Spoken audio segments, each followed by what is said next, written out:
فيديو جديد وسنة جديدة وكاميرا جديدة للفيديوهات. اوعى بصوا مظبطين الدنيا. فيديو النهاردة ازاي تخلي سنة 2024 احسن من السنة اللي فاتت. جاهزين؟ يلا بينا نبدأ الفيديو.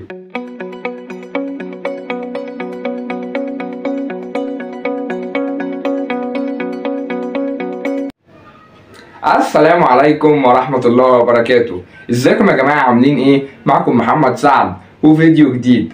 لو انت تعرفني انزل اضغط لايك وسبسكرايب واعمل شير للفيديو عشان نفيد الناس اكتر وعشان تشجعوني اعمل فيديوهات اكتر.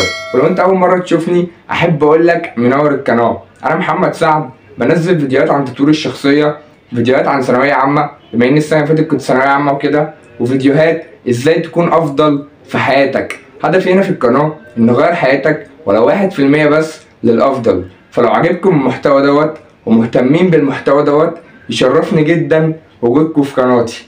فانزلوا اضغطوا لايك وسبسكرايب واتفرجوا على الفيديوهات اللي فاتت، ويلا بينا نبدأ الفيديو. خلينا نتفق على حاجة من البداية، ان نهاية 2023 وبداية سنة 2024 اللي هي السنة الجديدة، بصوا الموضوع دوت يعني الاختلاف دوت ما هو الا اختلاف ارقام بس، 2023 2024، لكن السنة هي السنة، الايام هتبقى هي الايام. بصوا كل حاجة هتبقى هي.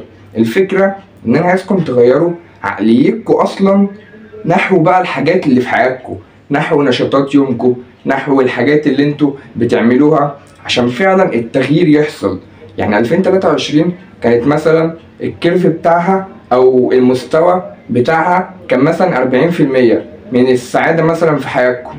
ازاي يوصل ل 80%؟ مش هنخليه 80، هنخليه 60 مثلا في السنة الجديدة. ازاي يوصل ل 60% في انكم تعملوا حاجات جديدة ما كنتوش بتعملوها في 2023.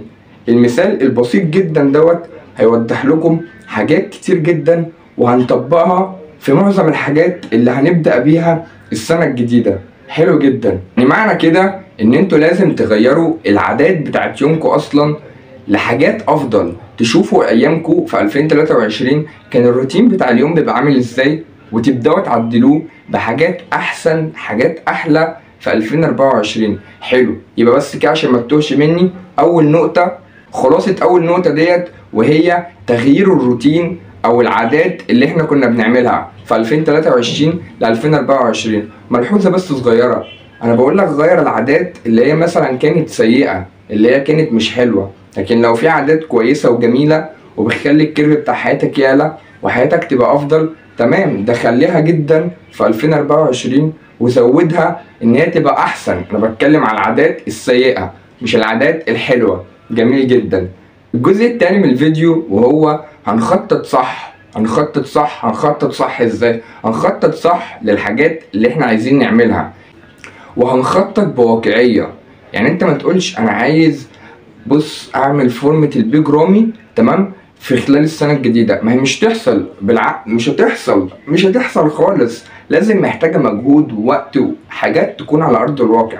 فاحنا هنفكر بواقعية واحنا بنحط الخطة، وهنكون عارفين ان الحماس بتاع اول السنة او اللي هو بقى جمدان ومش عارف ايه، انا بص انا هنزل 5 ايام في الاسبوع في الجيم او 6 ايام وهأدي جامد قوي، وهبص هاخد كاربو وهظبط وهقيس. ماشي، الكلام ده جميل، الكلام ده هيبقى حماس معاك شهر، ممكن شهرين لو انت جامد قوي.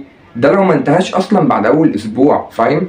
عشان يعني لما بتكون متحمس جامد يعني بتلاقي افكار جامده قوي طلعت منك، بس تنفيذها بيكون عايز حماس جامد قوي برضو. فانت اكيد يعني بالعقل طول السنه مش هيبقى عندك الحماس اللي هو جامد قوي دوت. فهنخطط بواقعيه وهنبص للموضوع بواقعيه وهنخطط حاجات احنا اصلا عاوزينها. يعني كفايه تاثير السوشيال ميديا ان هو يأثر عليك ويقولك بس انت بص لازم تتصور جامد قوي على الانستجرام ولازم تعمل بيدج مش عارف بتتكلم. ماشي، انت بتحب كده، انت اصلا عاوز كده. لو انت مش عاوز كده يبقى خلاص ما تعملش كده.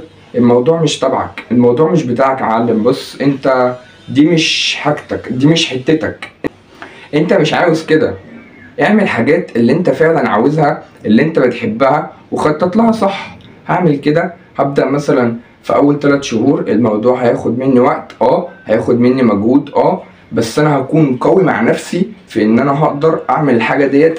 اما تفكر بالمنظور دوت مع نفسك حتى هتلاقي الموضوع تمام، انا عايز اعمل ايه، عايز اعمل كذا، هحققها مفيش مشكله.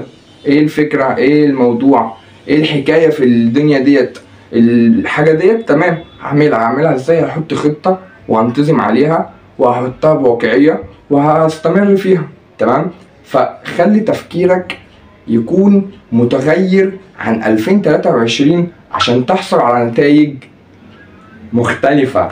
وبس فيديو النهاردة مدته كانت قليلة جدا، بس لو انت ركزت في الكلام اللي انا قلته كويس وعدته تاني وسمعته بتركيز هتلاقي الفايدة اللي هتعود على حياتك من الفيديو القصير دوت كبيرة جدا.